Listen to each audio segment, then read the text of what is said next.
Y'all should be able to hear me now. Let me go back. Hi, Lakita. Hi, Kendra. Hi, Tracy. Hi, Michael. um,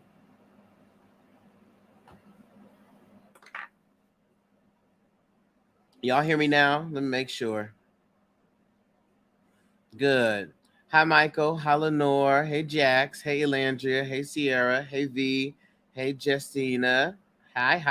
Happy to see you all here today. Great day, great day, great day. Let me see who's over here because I'm on the clock app as well. Hey, Jasmine. Hey, Heal Love Squad. Hey, Janice. Hey, Mystical Angel. Y'all, one thing about me is I follow what? The spirit. One thing about me, I'm going to follow the spirit. I'm going to follow the spirit. I'm going to say what the spirit leads me to say, and I'm going to flow in the direction of that divine knowing. And so I got up today. Thank you, Jax. I appreciate you. I got up today. I'm getting on live. Something said to get on live, and I was like, okay. And I said, we normally have the weekly reading today. And they were like, get on live. And I said, am I supposed to get on live to do readings? Is this what I need to do? And then the spirit was like, absolutely not. You're going to teach. And they wanted me to teach on this topic and on this subject matter, which is elders, teachers, mentors, and students. Let me add that to the title. Let me add students up there. Because you see, we're talking about it all. So I hope that you have come with your listening ears in this space of education. Come forth here with understanding, a willingness to understand, a willingness to accept some information, to have some information confirmed for you. And without further ado, let's go ahead and begin with this class. Lakita says, this was a prayer of mine during my EBO. Was it? Come on now. So let us discuss elders, teachers, mentors, and students. In the spiritual space, everybody, I can't tell you how many people I've seen in comments or even ask me, Darcell, how do you find an elder? How do you choose a mentor? How do you find a teacher? How do you align yourself with these things? So forth and so on, right? I have had the privilege of having a multitude of elders, a multitude of mentors, a multitude of teachers. I have also had the privilege of talking with a multitude of students and have gained some information. Thank you for the follow. Have gained some information, some insight, and some wisdom on this matter, as well as understanding the significance of being an elder, of being a teacher, being a mentor, and of being a student. So the very first thing that I would like to talk about is the cultural importance of wisdom. Somebody put wisdom in the chat. Can somebody put wisdom in the chat? Can we comment wisdom in the chat? Okay. No, Paul, no, not this time. Thank you. Wisdom. Wisdom is divine knowledge gained through life and or soul experience. Wisdom is divine knowledge gained through life and or soul's experience. Wisdom. Again, wisdom is divine knowledge gained through life and or soul's experience. So wisdom has always been the crux of ancient cultures, has always been the crux, the foundation of ancient civilizations, is the respect and acknowledgement and the honoring of wisdom. Wisdom. Because nature works in a cyclical fashion, right? We got the entire Lion King that speaks specifically to the circle of life, all right? We have cycles in the water system, honey, cycles in the universe, but essentially it is the act of one thing passing to another, passing to the next, going down and coming back around, right? It is a universal reciprocity that's occurring. Okay? Moderators, the peoples is already starting. So I need y'all to be what? On guard. Anyways, so the cycle, this ancient passing down and transference of information. So within cultures, if you look at indigenous societies, you will see that the elders are always revered. The elders are always loved on. The elders are the roots of the tree that is the culture, right? The elders. The important aspects of roots is that roots spend a lot of time, in fact, all of its time underground before it sprouts up into upon the surface, right? So the roots are typically the ones that have been through the dirt, honey, been through the bugs, been through the manure, has been through all of the things in order to provide nutrients so that the tree, the plant, the flower, whatever can sprout up to the surface. So wisdom has acted as a record place. Wisdom has acted as a, shall we say, cultural Akashic record, right?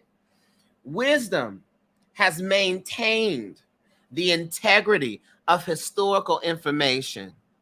The elders who were around when events occurred, they could tell you because they have firsthand experience of what happened,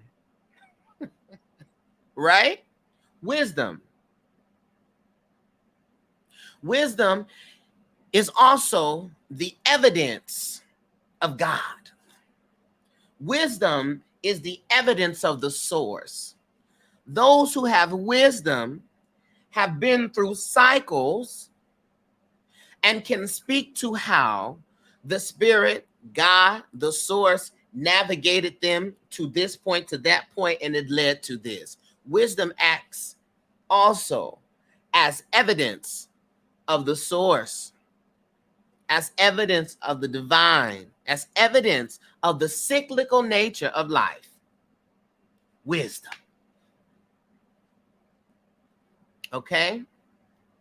Wisdom, as we said earlier, right? Divine knowledge gained through life and or soul experience. Wisdom. You will also find that wisdom is of the feminine principle. Divine knowing, that intuition, that knowledge from forth within the soul is of the feminine principle.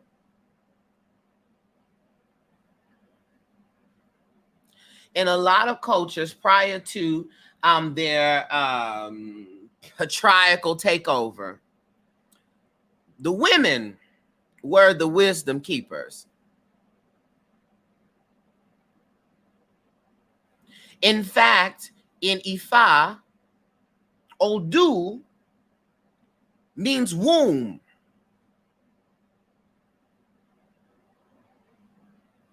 Wisdom. Okay? And so wisdom, because of the information revealed, because it is divine, knowing wisdom also tethers you to the divine. It connects you to the divine. Wisdom. It is to say, I could go this route. I could move in this direction. But wisdom indicates to me otherwise.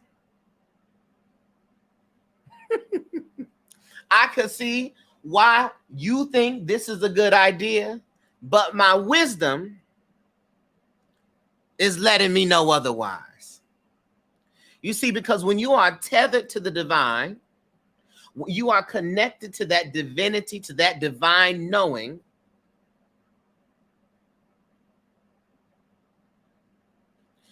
You have an internal navigation system to where, even though things may appear to be a certain way, your wisdom will clear it all up for you. Wisdom. Wisdom also creates a standard for living. Wisdom teaches us that if we neglect the land, we will have no food. Wisdom teaches us that if we move about in a space in a manner that is dishonoring to ourselves, to our family, to our lineages, to the spirits that we are connected to and we represent, all else will fail. Wisdom teaches us that. Wisdom creates a standard of living. Wisdom understands preservation. Wisdom understands nurturing. Wisdom knows when to move, when to stand still.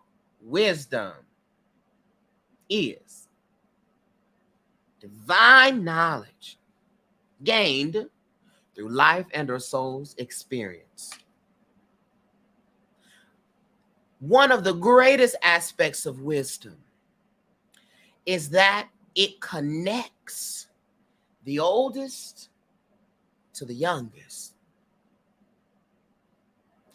And then, as life runs its course and the youngest becomes the oldest, wisdom keeps them divinely tethered. Wisdom holds the family together. Wisdom. It was the grandparent that could hold and nurture the grandbaby. In fact, there's always a special relationship between the grandparent and the grandchild. The grandparent is on their way back to spirit. The grandchild has just come in from spirit. So there is an energetic connection between grandchild and grandparent, because both are closer to the divine, either going or coming from. And so it is important that the grandparent engages with the grandchild, because the grandparent, through very simple things, if you notice, grandparents are very attentive to the babies. And they speak to how brilliant the babies are. You see how the way that baby looks from left to right, and they seem to be overly fascinated with the development of the baby. The grandparent learns a bulk of knowledge from experiencing the grandbaby.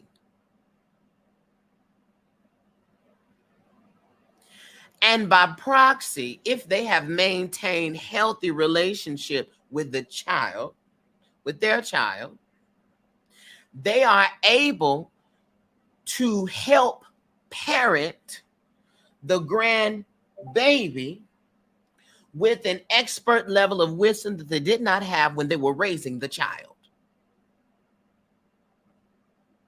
And so grandparents are able to be kinder to the grandbaby because through their living, they have gained wisdom on the errors of their ways, tapped into their divinity, and are now able to edit some things.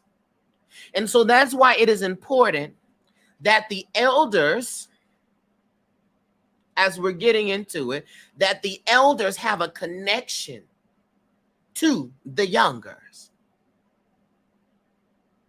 Because there is an energetic connection, a magnetism between the two due to their proximities to the other side.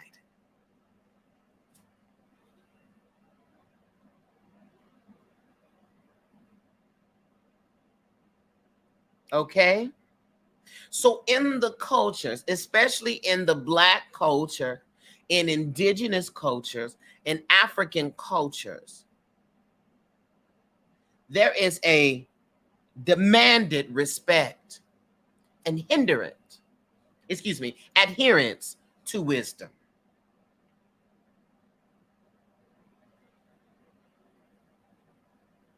So let's talk about the importance of an ETM, elder, teacher, or mentor. Honey, we have a new word today. We have a good old acronym. A ETM. Who's your ETM? Is that one of your ETMs? Elder, teacher, or mentor? ETM. I want to begin by giving a definition of an elder, a teacher, or a mentor. I want you to listen good now. If you have your pen and pad, write it down.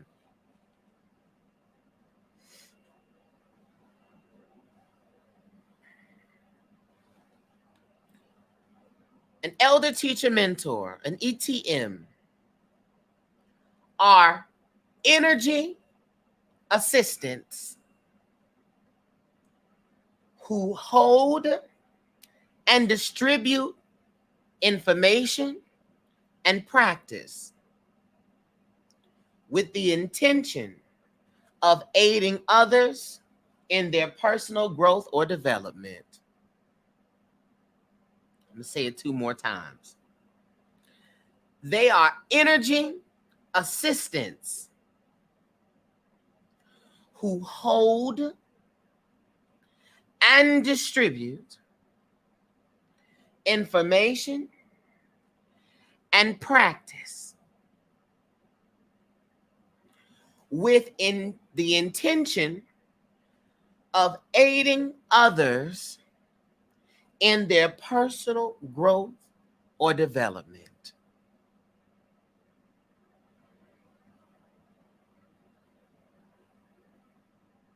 Energy assistants who hold and distribute information and practice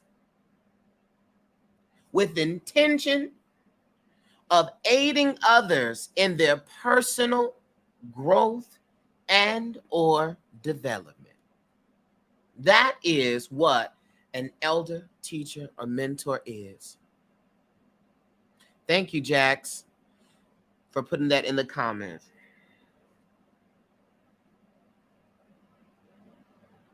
Because that is their definition, that is what they are supposed to do. This also lets you know what you should be receiving from them.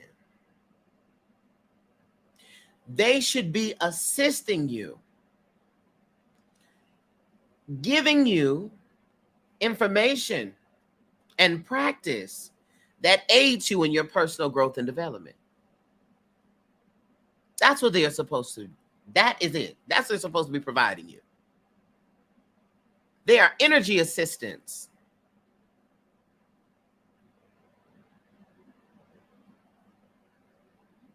Okay? And so, when it comes down to identifying an ETM and whether or not they are an ETM for you, I want to first note that you are supposed to have many ETMs.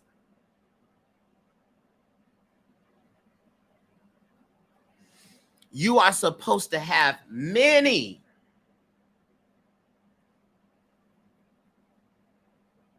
ETMs. You're not supposed to just have one.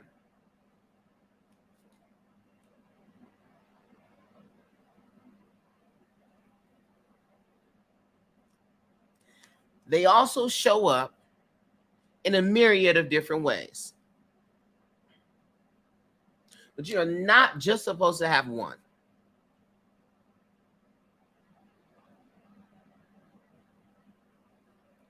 In the same way that energies, that Orisha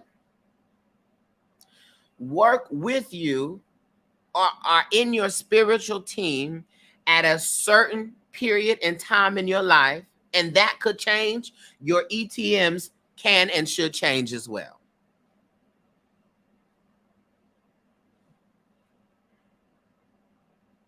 It don't mean you gotta drop the ones you've had before. It just means that you should have a number of sources that you pull from. If you are writing a paper, if you are researching a topic, you need to have multiple sources. I've always wondered if it was this law to have more than one mentor. Absolutely not.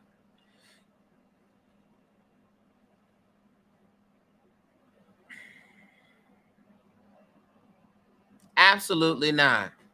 My ATM is high school in integrity. Okay. Now hear this.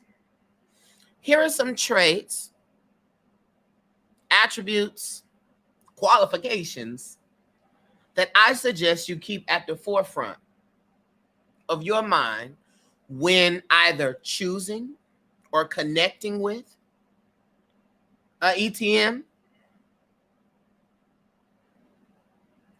or maintaining a connectionship with an ETM. First thing is, you have to keep at the forefront of your mind that these are people, okay? And people are entitled to good days and bad days. You should not deify your elder, teacher, or mentor. You should not deify your elder, teacher, or mentor.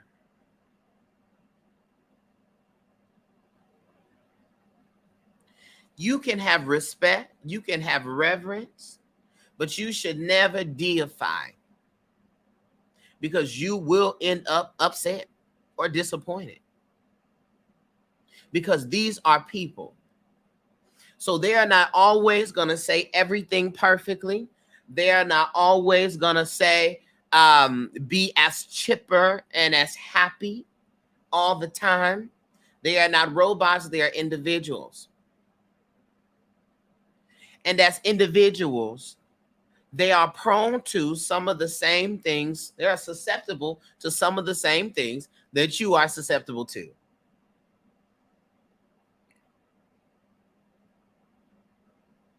So do not deify them.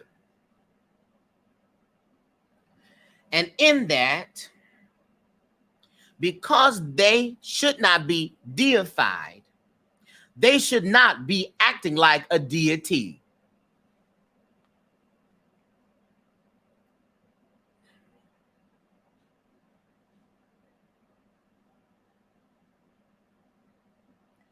Let me say it again. Because they should not be deified, they should not be acting like a deity. What does that mean? They should not be seeking supremacy over you.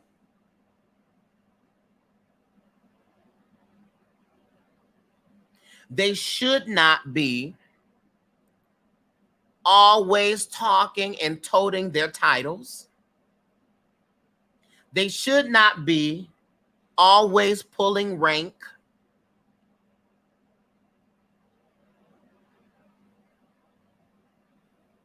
They should not be limiting what you can and or cannot do.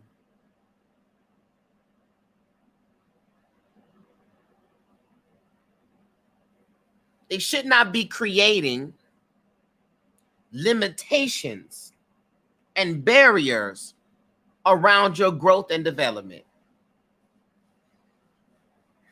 Even a leader, we learn this fundamentally in kindergarten. A line leader is a student. A line leader may be in front of the line, but the line leader does not stand on top of your head.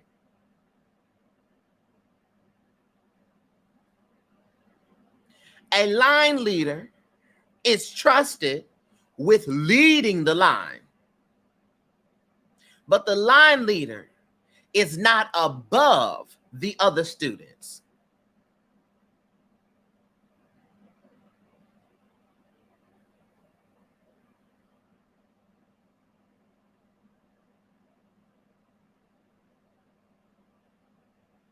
So a leader goes ahead of you, not above you.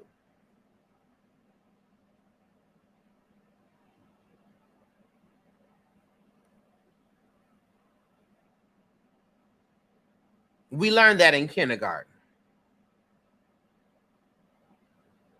So when individuals show up in your life in the role of an elder or as a mentor, as a teacher, you should never feel them reigning supreme over you.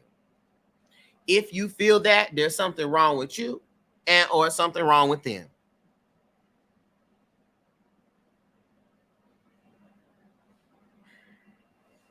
They went ahead of you.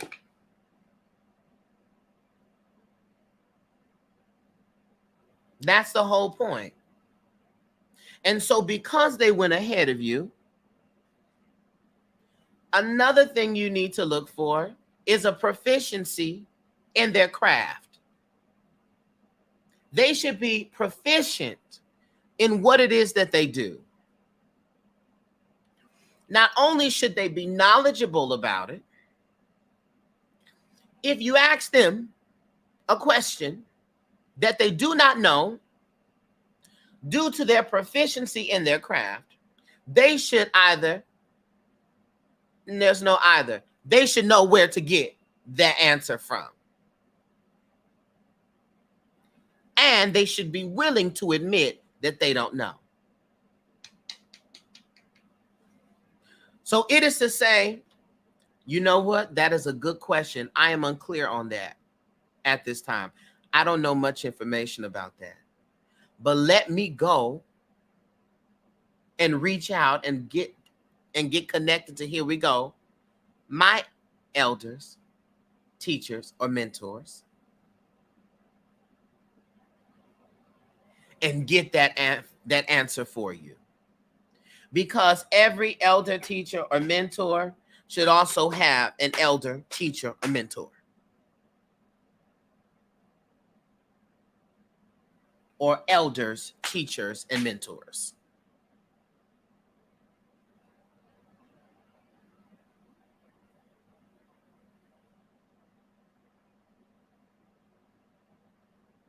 And so, if they do not have an answer for your question, they should be willing. Yes, it is, Amora. They should be willing to say, oh, I don't know about that. Let me look into that. Or point you in the direction.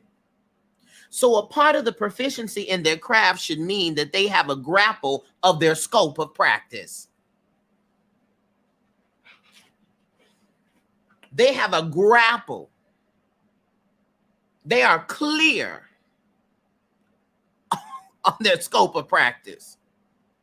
It is quickly to say, oh, wait a minute now, child. That's not that right there. That's not my realm. You need to go to someone else for that, or let me send you over there. Because that supremacist attitude is the need to be the end all be all. That is unbecoming of a healthy elder, teacher, or mentor. Okay? In that proficiency, especially as it pertains to spirituality, they should be slow to anger and quick to patience. Slow to anger and quick to patience.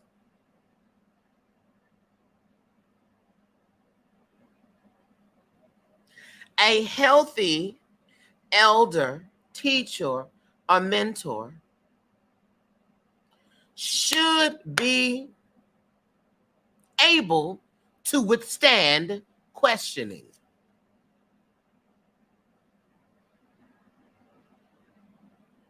They should be able to withstand your missteps.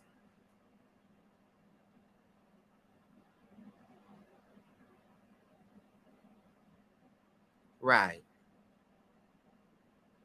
They should be able to say, now, boo, you knew better than that. You already knew better than that. And this was necessary for your growth and development. So, in this misstep, what is the lesson? Let's extract the lesson from this so we don't have to repeat this assignment. Let's look at the lesson. Slow to anger, quick to patience.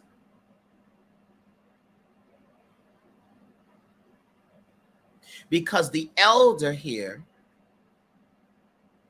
who has truly understood the cyclical nature of life, should understand that even if you misspoke, even if you misstepped, that was a necessary part of your development. Thus, for them to be angry and spiteful and aggressive and snappy with you,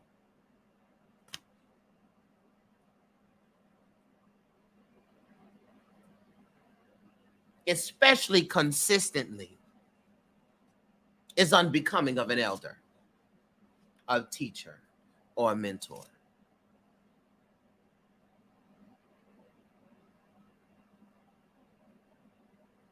Again, they are human.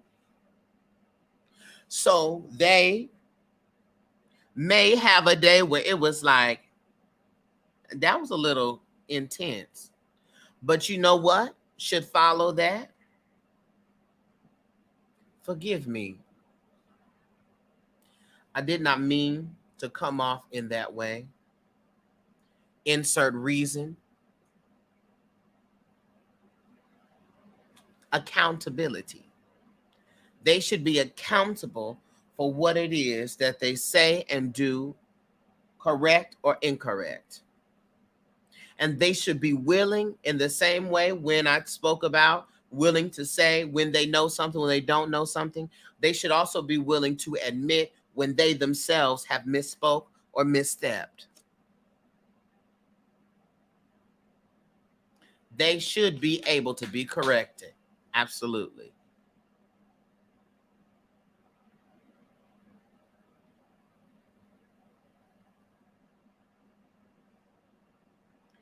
In addition to that, they live according to their teachings.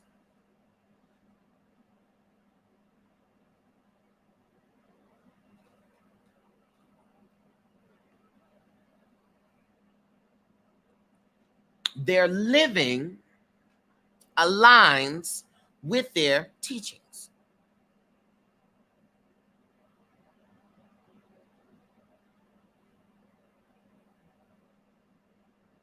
You should not see them teaching all of this stuff about balance, removing negative people out of your life, so forth and so on, but they are windmilling it every night at home. Their own house is out of order. They don't have peace in their personal life. That is unbecoming of an elder. You must practice what it is that you preach. If you do not practice what you preach, if you do not practice what you teach, then what evidence do you have of your teachings? Because wisdom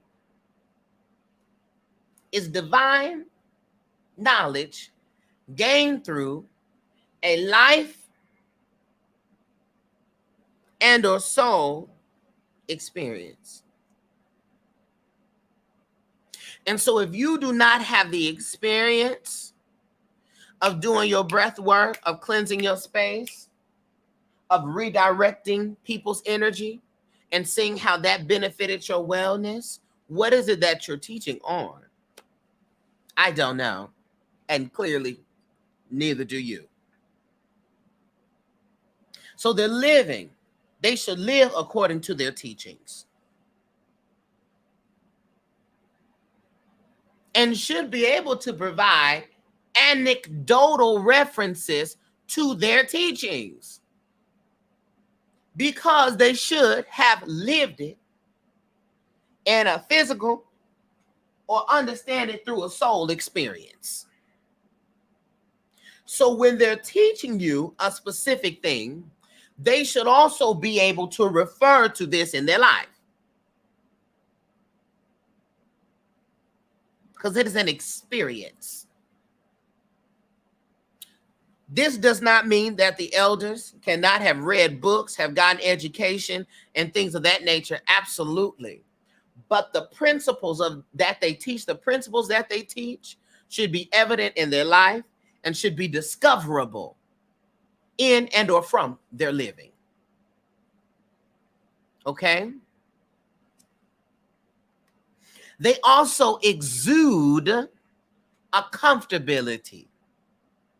They exude a warmth, a welcoming.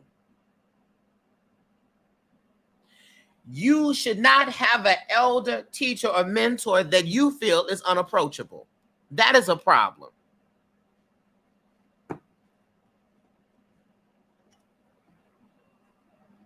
That is a problem.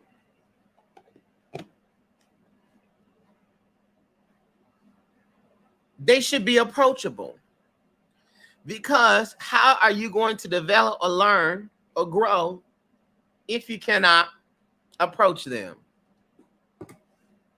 How that gonna work? It's not.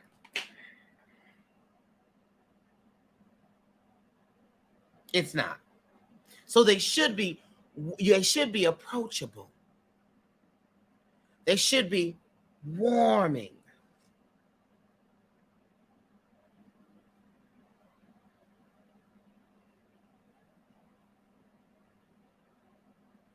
And they should be students. Students. Meaning they should be willing to learn from you, from other disciplines, from other practices. They should be a student. They should be able to be corrected and able to be taught.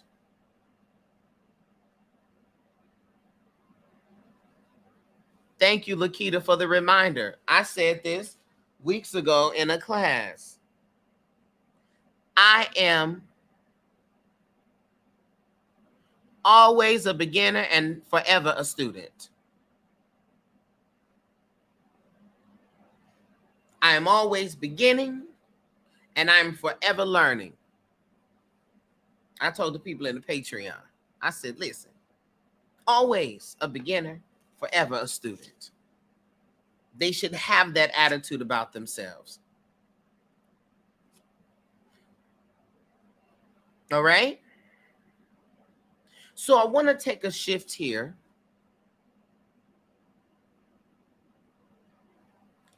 Pause. Let me go back before I shift.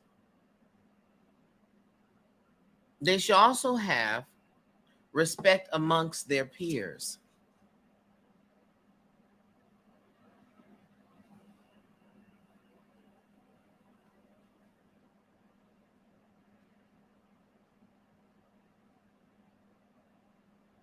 Because if you are in a particular field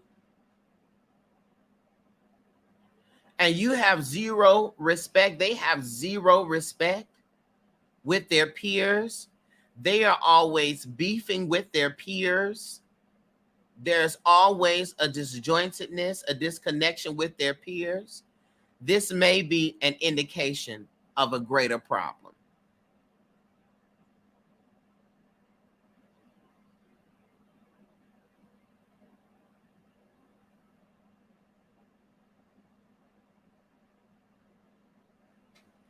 Now, let's shift over to the importance of being a student.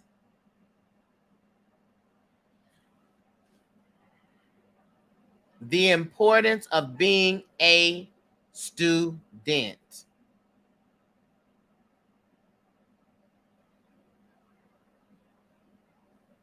All right?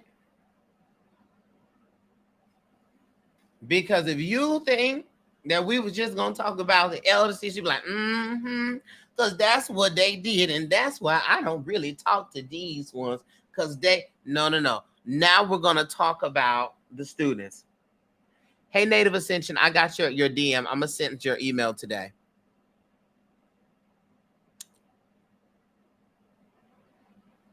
Let's talk about the importance of being a student.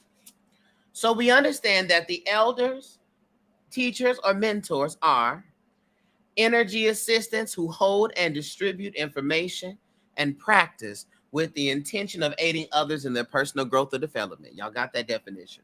Let's talk about a student, what a student is.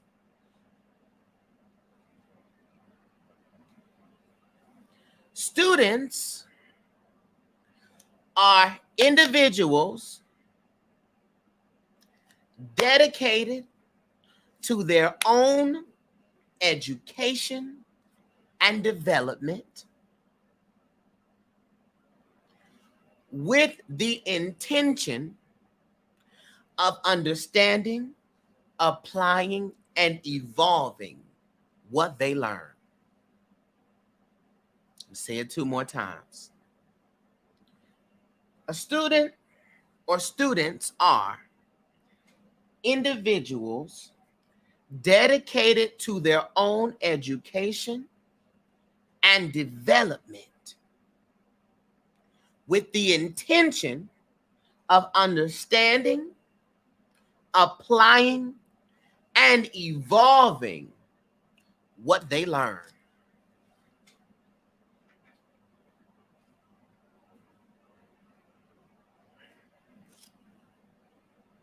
Thank you, Jax.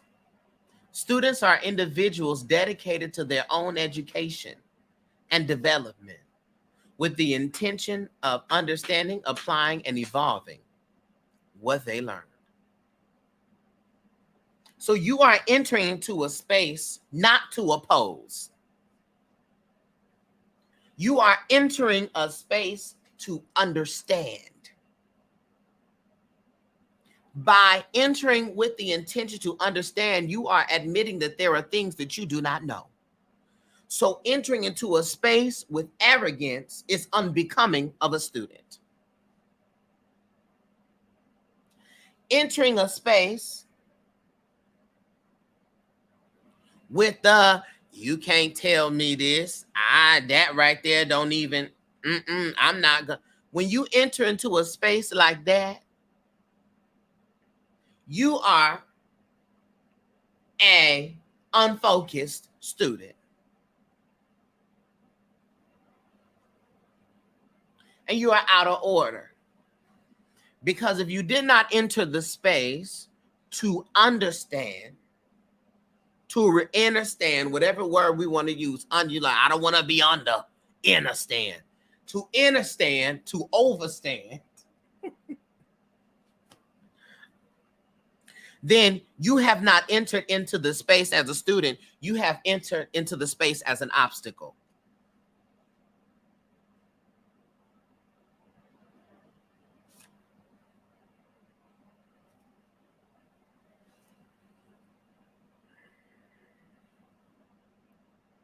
So you are automatically admitting that there are things that you are unaware of and that you don't know. And so to enter in with an arrogance, with an intention to override, to overcome an individual, you're not coming in as a student. You're coming in as an op. Okay? And listen, if you feel the need to come in as an op, then this is not someone that you should be learning from.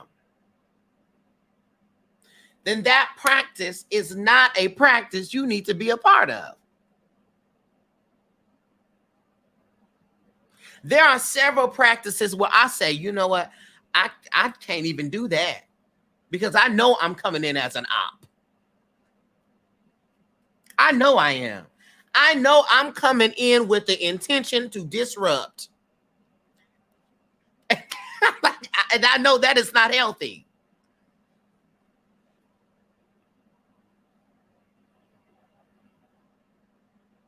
I love that, Jax. If you're committed to your own thoughts and process, you're not a student. You're an op to your own growth. Absolutely. And a part of that understanding is knowing that you cannot control the process. This is an aspect of being a student of life. You get in a tizzy because you are trying to control the how it happens. That shows up and infiltrates the ways in which we even accept blessings or breakthrough, because we want to control the process. You want a specific outcome and you want to control how that outcome comes out. How it comes about. You want to control that. You cannot control the process. If you could control the process, then there would not be a need for you to be a student. Because even in life, the lesson doesn't come from the win. The lesson comes in the training and the preparation for the win. That gives you the growth. You don't grow. Let's use an analogy of a track star. You don't grow by winning the race. You winning the race at the track meet is not how you grow. You grow through the practice, through the conditioning, through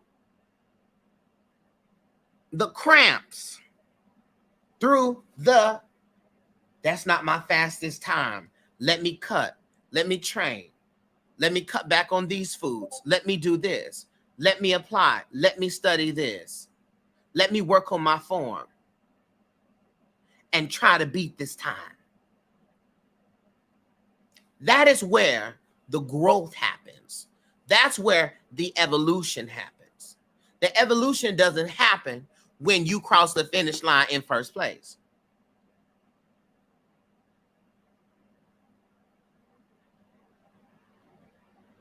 So your focus is too much on getting the win, getting the manifestation, getting the end result. Instead of understanding the true value is in the process that you so desperately want to control.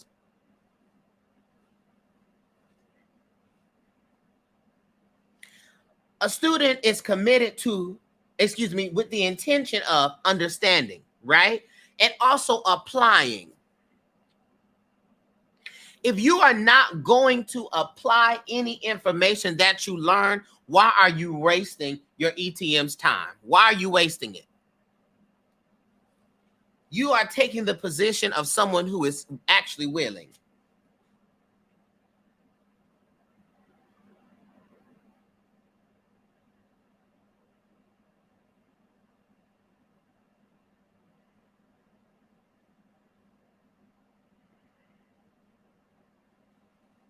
You should apply what you are being taught.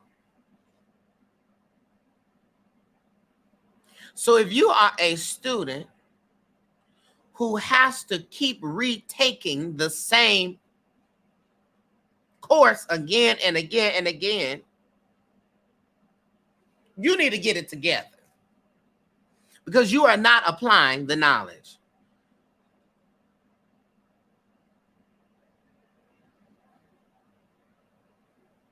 Okay? The intention is to understand and to apply and also evolve what you learn. Every teacher, every elder, every mentor is not meant to take you all the way. Because each person, by way of their destiny, has a capacity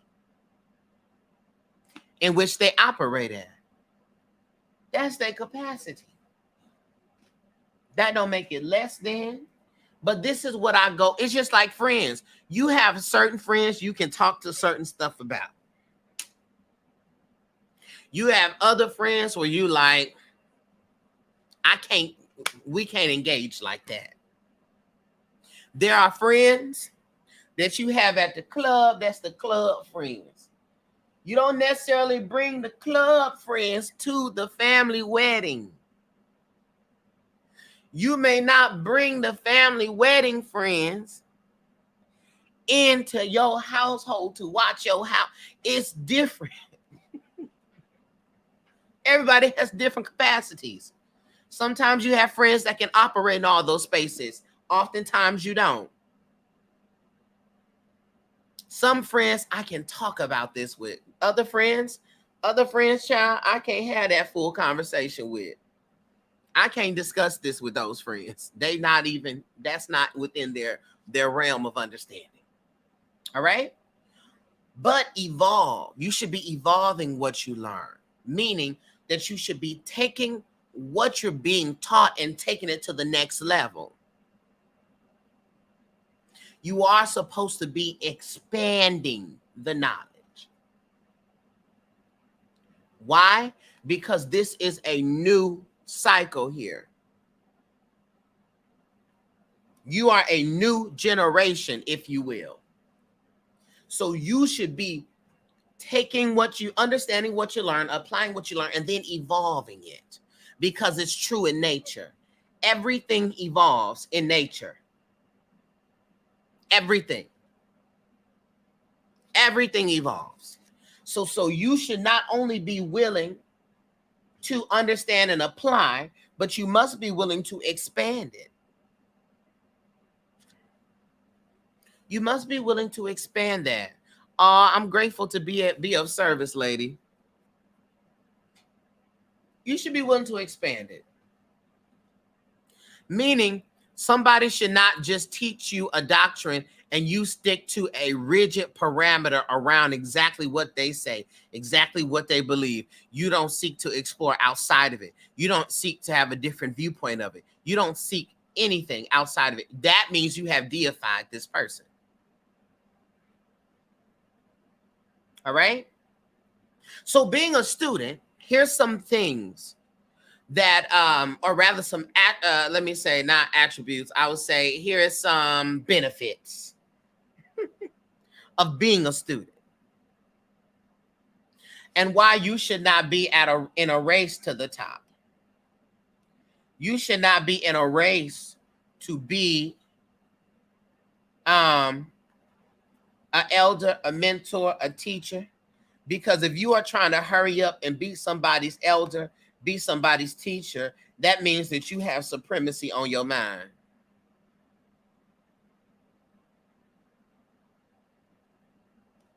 And you should not. The first benefit of being a student, the first benefit of being a student is that being a student aligns you with the energy of reception. When you have positioned yourself as a student, you are telling the spirit, the universe, God, the source, that you are open to receive.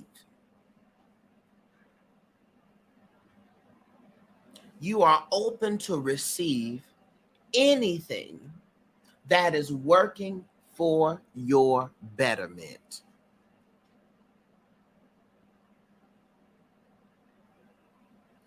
And it is through the willingness to be a student that you also open up abundance. Because you are telling everything that you are willing to receive whatever is necessary for your growth and for your development. So deciding to be a student, deciding to say, I am always a beginner and forever a student, is an affirmation and a confirmation with the universe. Receive, receive. I'm willing to receive. I'm willing to receive. But when you operate in this life like you know everything, you have cut off reciprocity. And so you will have blockages in your abundance because you are operating like you got it all already.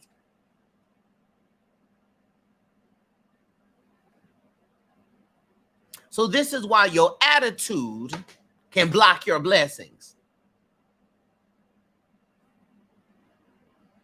So being a student aligns you with the energy of reception. Being a student, forever a student, also positions you to have continued growth and development. Meaning, when I approach a new subject, something I'm unfamiliar with, I'm willing to learn. And if I am always willing to learn, I am always willing to grow. Therefore, everything I encounter, whether it's familiar to me, strange to me, confusing to me, is going to lead to my growth and development because I approach all things as a student.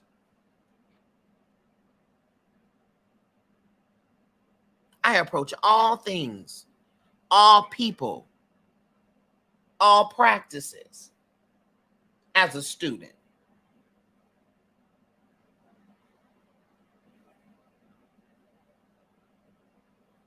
A huge benefit.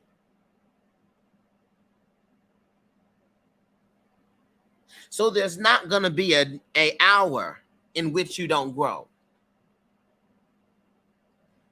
Because you told life, I'm a forever student.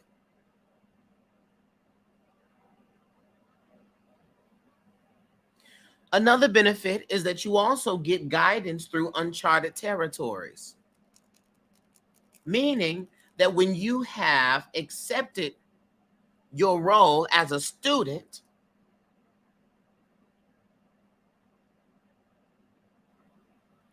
then you are opening up a navigation system. You have somebody to message, to call, to ask questions when you are at a state of, I don't know what this is or where this is coming from. But if you have lived and walked through life as if you know everything already, then when it comes time for you to realize that that is untrue, you're not going to have anybody to call on or to ask questions to.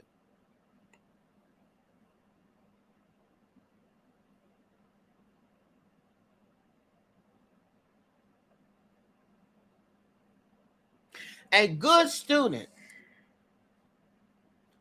just like a good elder, teacher, mentor, a good ETM, is also willing to evolve. Dr. Iyanla Van Zant used to say this on Iyanla Fix My Life. I'm not going to fight you for your healing. If I have to beat you up, put you in a headlock, throw you down the stairs to get you to heal, I'm not going to do that. You are unwilling.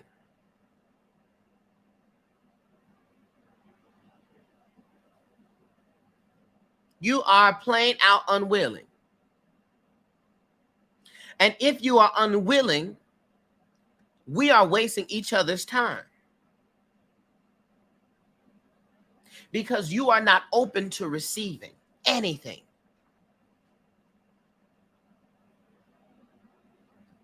You are in this space as an op to your own growth and development. You have turned an opportunity into an obstacle.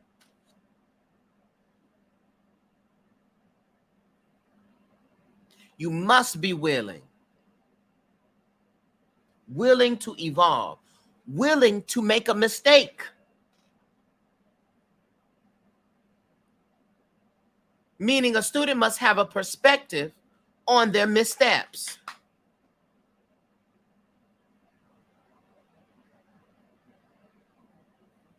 You must be willing to look at your missteps, mistakes, errors as opportunities for growth. That is a healthy, excellent student. So we're not going into it with an ego, with an unhealed or underdeveloped ego, an immature ego, and saying, oh my God, I messed up. This must mean I'm this, that, and the third, or we go the opposite route of not even being willing to acknowledge our errors. You have an ill perspective on a misstep, a mistake. You have an ill perspective on that. Instead of saying, I'm grateful for the error because the error is an indication of the areas that I need to develop or the areas I need to heal or where I need to grow.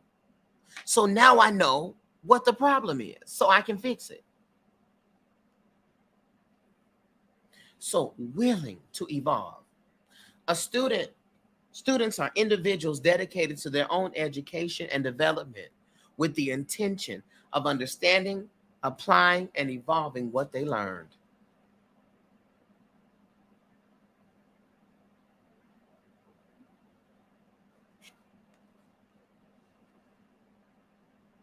All right? Elder, teacher, mentor, student. The ETM and student connection is a reciprocal relationship of wisdom, questions, wellness, and shared evolution. I'll say that again. The ETM and student connection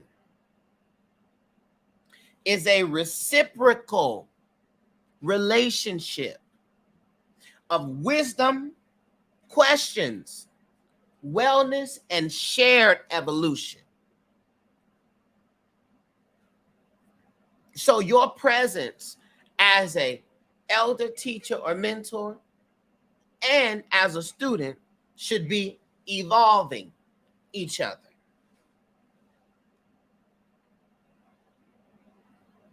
The ETM and student connection is not draining, one-sided, convoluted, and submissive. That is what it isn't, or rather what it shouldn't be.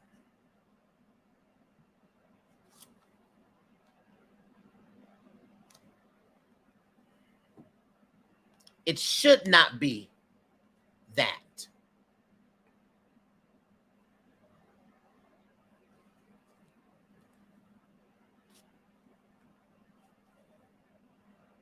It should not be draining. It should not be one-sided. It should not be convoluted. And it should not be submissive.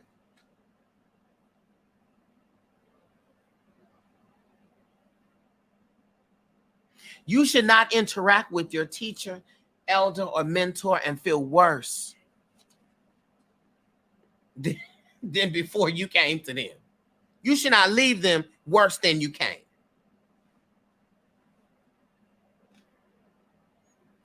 It should not be putting you in a space of upheaval.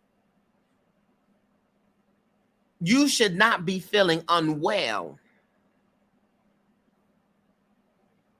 You shouldn't be. You shouldn't be feeling unwell.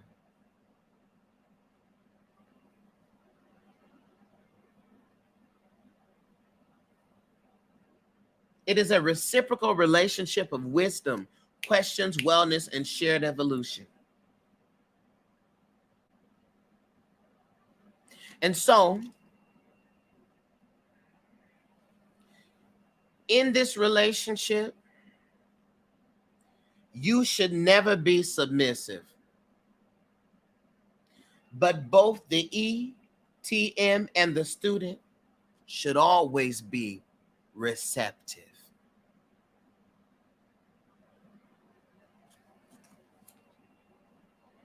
You should never be submissive.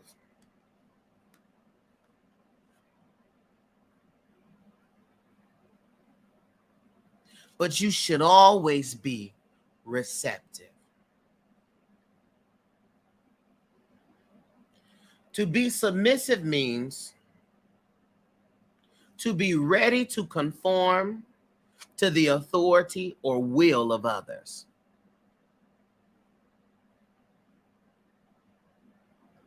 No.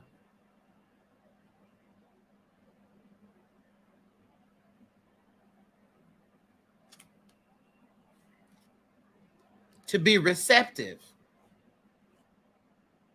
is to be willing to consider or accept new suggestions or ideas.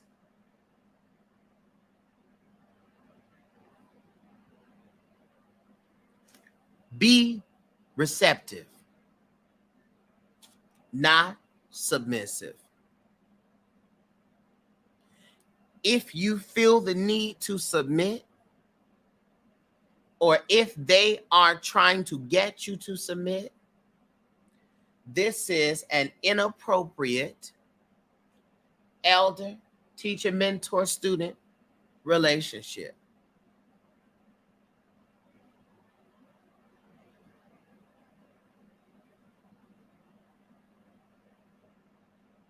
You should not simply be conforming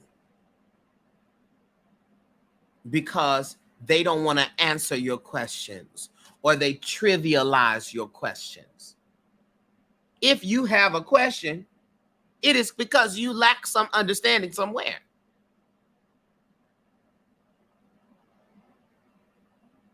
And so you shouldn't just have to conform to what it is they say, when they say it, how they say it, without question. What in the Abrahamic God is going on here? What in the supremacy is going on here?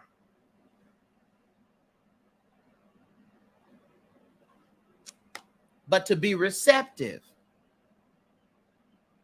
is to be willing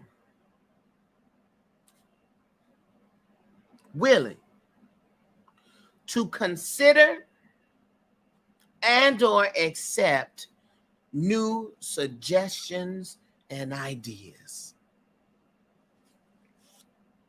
You are able to receive.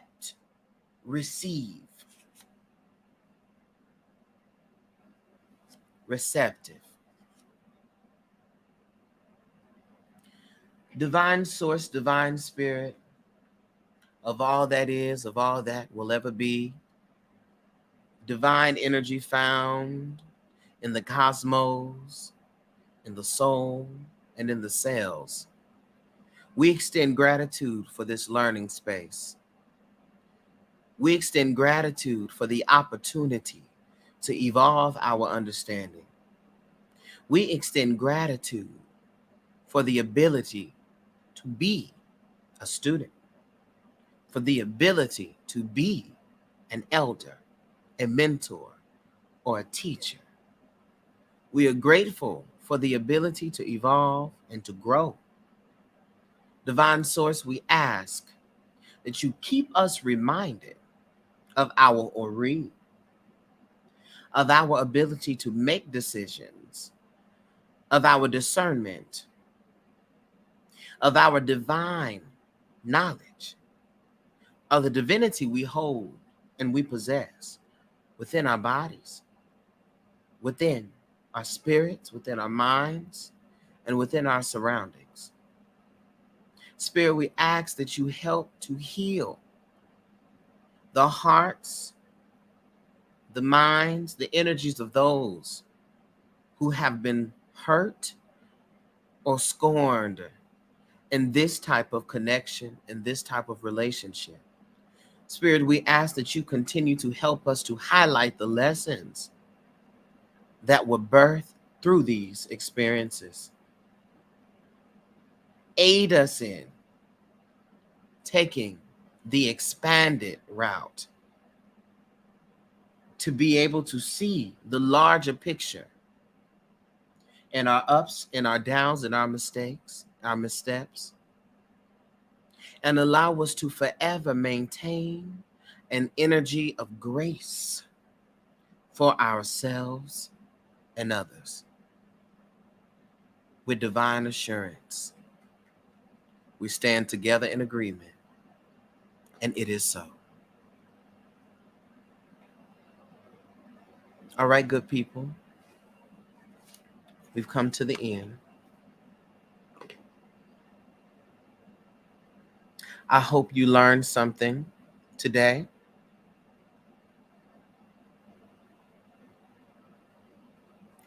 I hope that you received some confirmations today. I hope that what was spoke today made sense. I hope that I was able to accomplish what the Spirit had placed for me to do before I got on this live. And it's my collective prayer that you are able to keep these messages akin to your discernment in your heart and in your mind as you grow forth.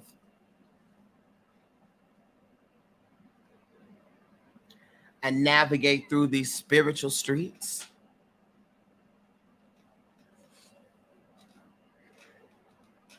And I believe that you will.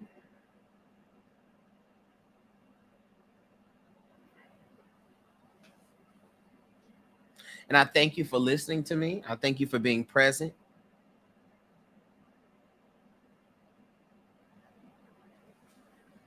Thank you.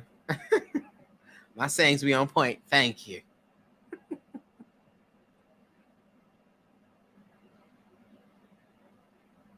Make sure to grow forth. Grow forth. And, you know, if you're not a member of the Lighthouse, you need to get there. Okay? The link is where? In the description. All right?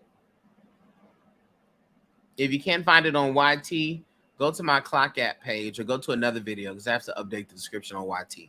But on the Clock app, y'all got the link. All right? If you want to book a session, book a coaching session, I'm available for that. But I love you. I hope you take this Sunday to refresh, to rejuvenate, to recenter, and refocus yourself for this upcoming week. And understand that even in this conversation of elders, teachers, and mentors and students, your Ori is your grandest elder. Your intuition is your grandest elder. Be good to you. Be good to your Ori, and your Ori will be good to you. Be good to your higher self, and your higher self will be good to you. Be good to your intuition, and your intuition will be good to you. For those on the Clock app, if you want to catch the replay of this, come over to the YT, darcellandre, on YouTube. All right? Peace, everybody. I love you all. I'll talk to y'all later.